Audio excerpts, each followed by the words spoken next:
আসসালামু আলাইকুম। Wishing everyone piece. অলসতা একটি বদগুণ। এর থেকে রেহাই পেতে নিজেকে পছন্দসই ভালো কাজে ব্যস্ত রাখুন।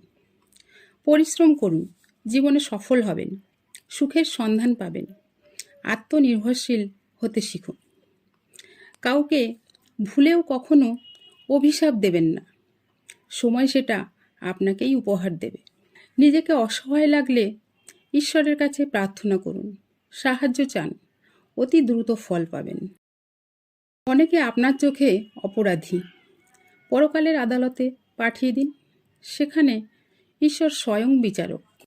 পুরস্কার বা প্রতিদান যদি চাইতেই হয় তাহলে ঈশ্বরের কাছে চান, খালি হাতে ফিরবেন না। প্রত্যেক মানুষের দোষ গোপন করে প্রশংসা করুন, আশীর্বাদ পাবেন।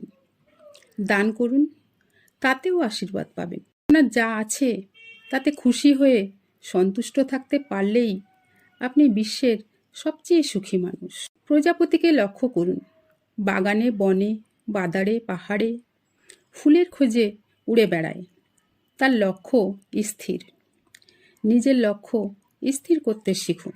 মৌমাছি নিজে ভালো খায়, যত্ন সহকারে ভালো জিনিস উৎপাদন করে, অন্যের উপকার করে। শিখুন তার কর্ম থেকে।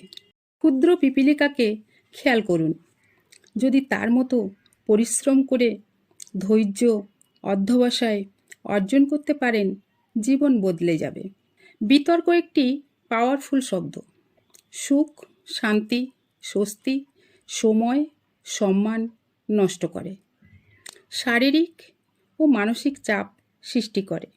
সুখী হতে চাইলে রোজ সকালে ঈশ্বরকে স্মরণ করুন, তাকে ধন্যবাদ জানিয়ে কাজ শুরু করুন। Thank you so much for watching my video.